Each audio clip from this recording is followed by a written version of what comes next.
I stood in the center of the private dining room at the Langham, holding a brunch bill for $400 that nobody else had reached for, but that wasn't why my hands were cold. Across the white linen tablecloth, my younger sister, Jenny, wasn't reaching for her wallet. Instead, she slid a heavy, glossy brochure toward me. It landed next to my untouched mimosa with a soft thud. I looked down. The Sterling Chateau, the most exclusive wedding venue in Chicago. The venue fee went up, Jenny said, not asking, just stating it like it was the weather report. I need you to cover the difference. It's $85,000. If you don't wire it by Monday, we lose. The date and the family loses face. $85,000. She said it without blinking, without a please, without even looking up from her phone, just pure unadulterated entitlement. Before I tell you what my sister threatened to do when I said no, drop a comment below. What is the most unreasonable financial demand a family member has ever made of you? I want to know I'm not alone in this. I looked at the brochure, then at Jenny. I didn't blink. I didn't apologize. I simply slid my hand into my purse, located my wallet, and snapped it shut. No, the word hung in the air, heavy and absolute. For a second, the ambient noise of the restaurant, the clinking silverware, the low hum of expensive conversation seemed to vanish. Janunk's perfect porcelain smile didn't just fade, it shattered. Her eyes narrowed, shifting instantly from doing sister to cornered animal. What do you mean? No, she whispered, her voice tight. We already booked the florist for the chateau. Travis told his parents it was done. Then Travis should pay for it, I said, picking up my water glass. Or maybe you should, but I'm not funding an $85,000 ego trip because you two can't do math. Jenny let out a short, sharp laugh. It was a sound I knew well. It was the sound of a tantrum, loading. It's not about math, Joyce. It's about unforeseen circumstances. Travis had a slight issue with the bachelor party budget. He went a little over. I raised an eyebrow. He spent the venue deposit on bottle service in Vegas, didn't he? She didn't deny it. She just leaned forward, her knuckles white as she gripped the edge of the table. It doesn't matter where the money went.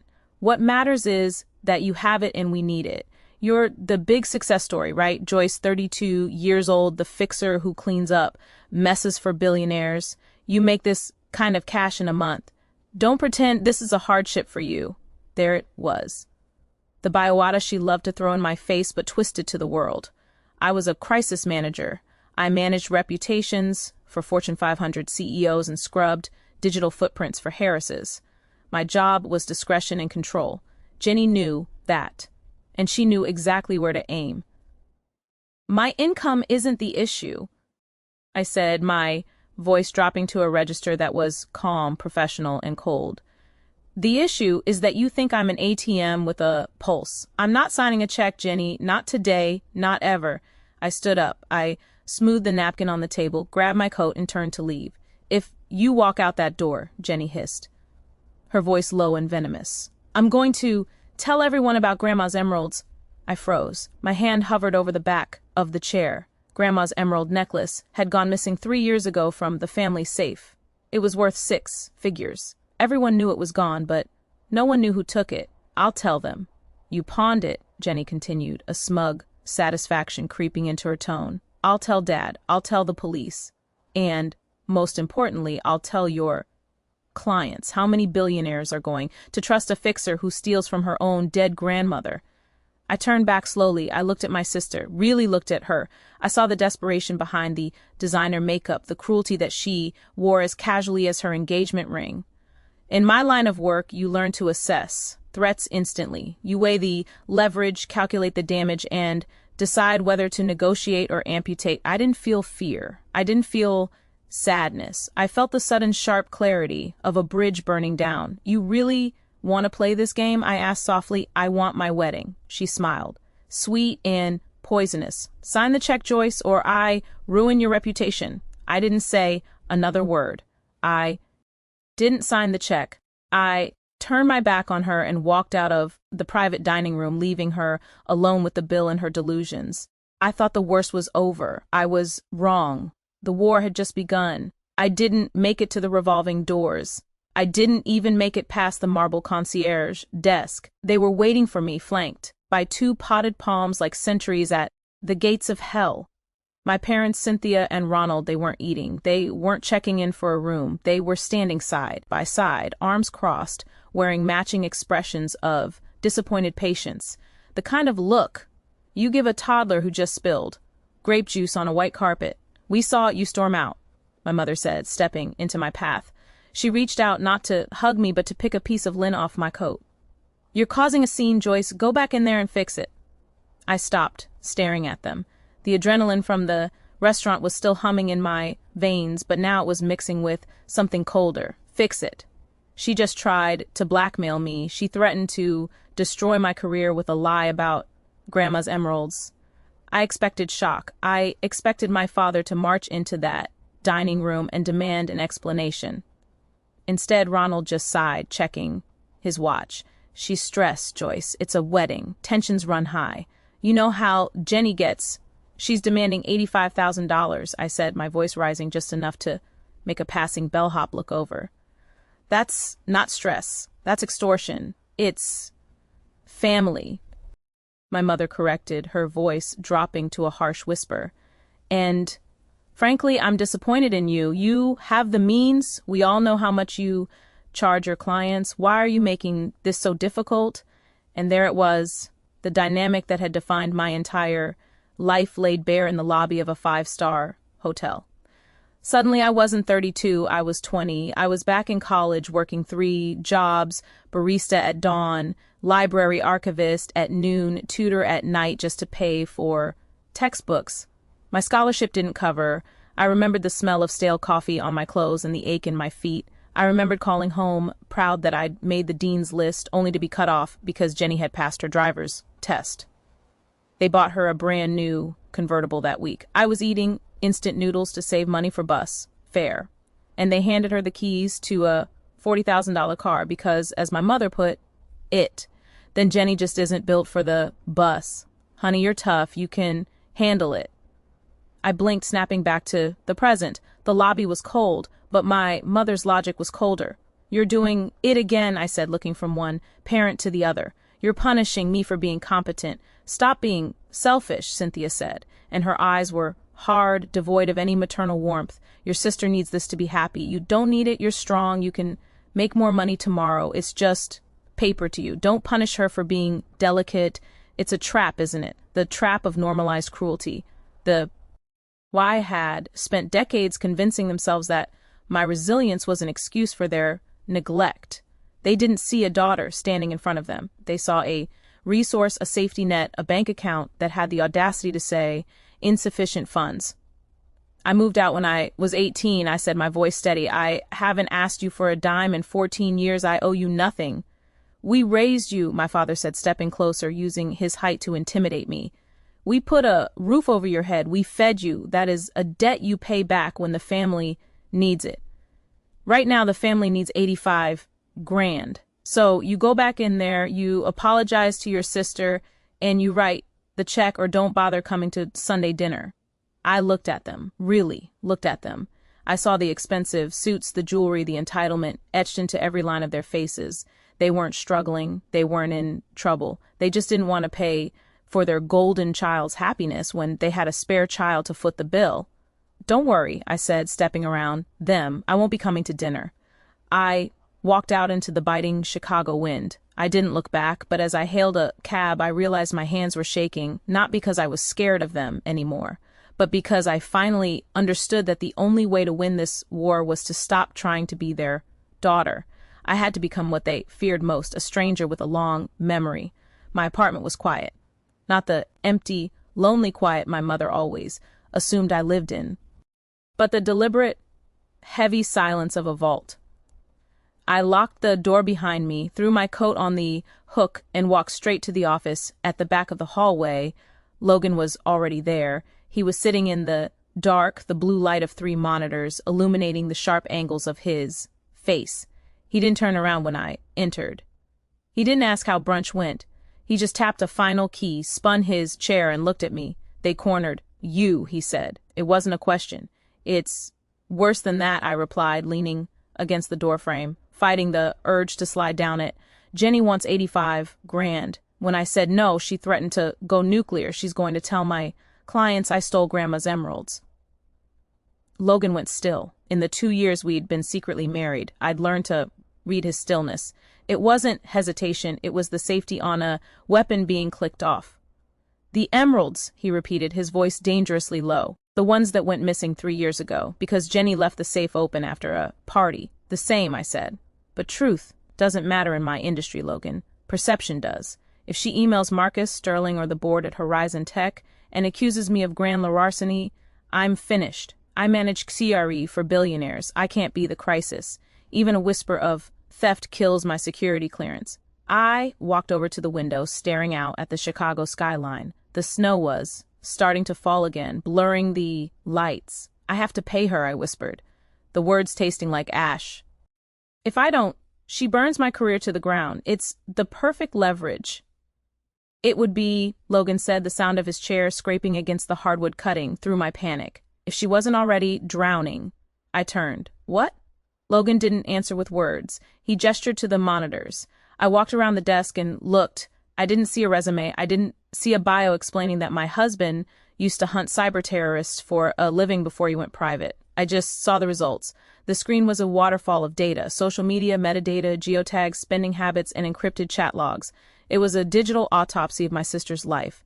I've been monitoring their digital exhaust since the engagement party, Logan said, his fingers flying across the keyboard. Call it paranoia. Call it husbandly instinct, but I flagged a spending anomaly on the venue deposit last week. She said Travis paid for it. I said Travis is broke.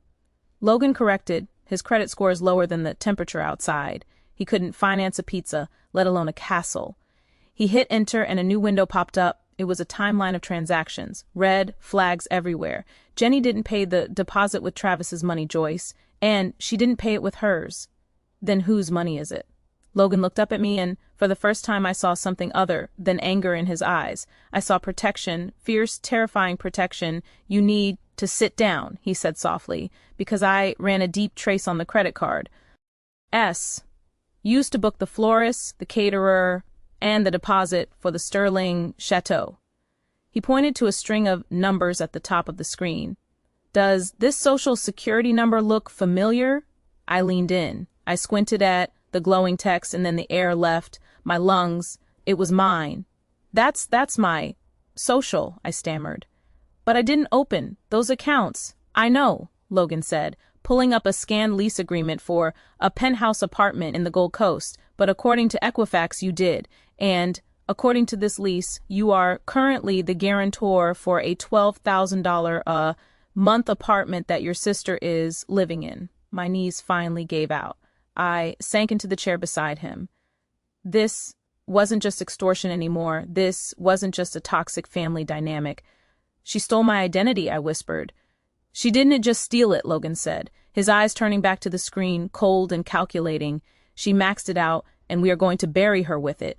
I watched the living room wall turn, stark white as the portable projector hummed to life.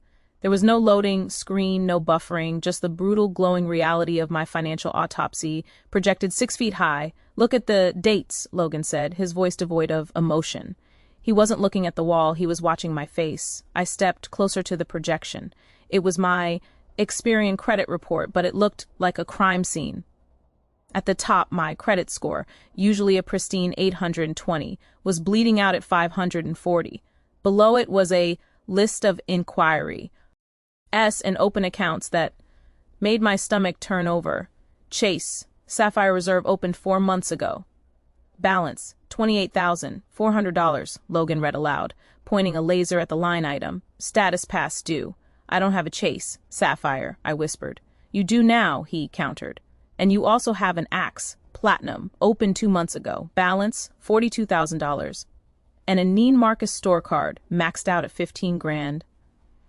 I did the math in my head, the numbers blurring through the panic. That was nearly $90,000 of debt. Debt that was attached to my name, my social security number, my life. How? I asked, my voice cracking. How does she get past the verification? The two-factor authentication. She didn't need to, Logan said, clicking to the next slide. It was a scanned copy of a lease application. She used your old passport ID, the one you thought you lost at Mom's house last Christmas, and a burner phone registered in your name. She routed the mail to a P.O. box in Shamburg. He magnified the signature at the bottom of the lease. It was my name. It looked exactly like my handwriting. It was a forgery so practiced, so intimate, it made my skin crawl. The Astor Street penthouse. I read $12,000 a month. She's been living there for 3 months, Logan said. She told the family she got a promotion and a deal from a friend.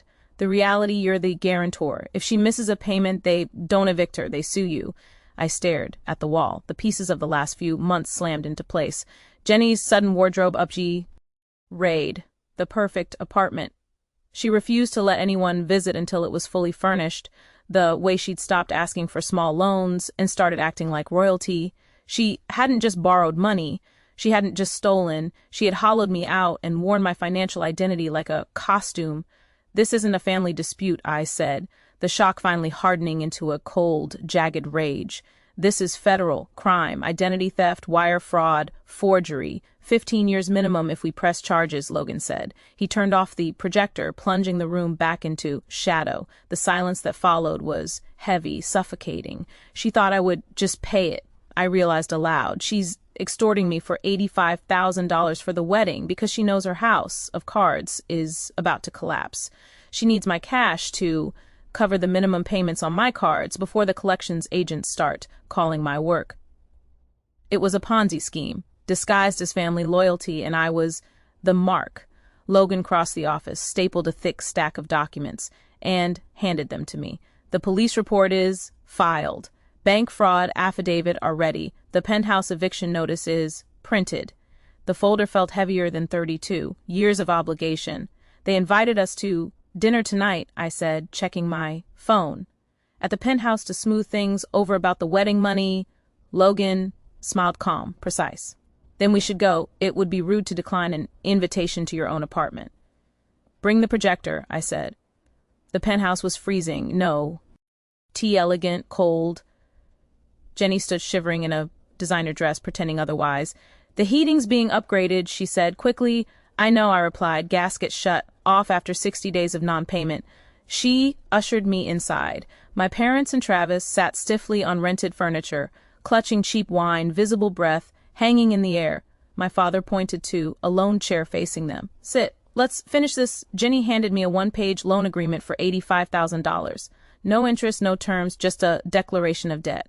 If you don't sign, she said, tapping her phone, your boss finds out you're a thief. Do your duty, my father added.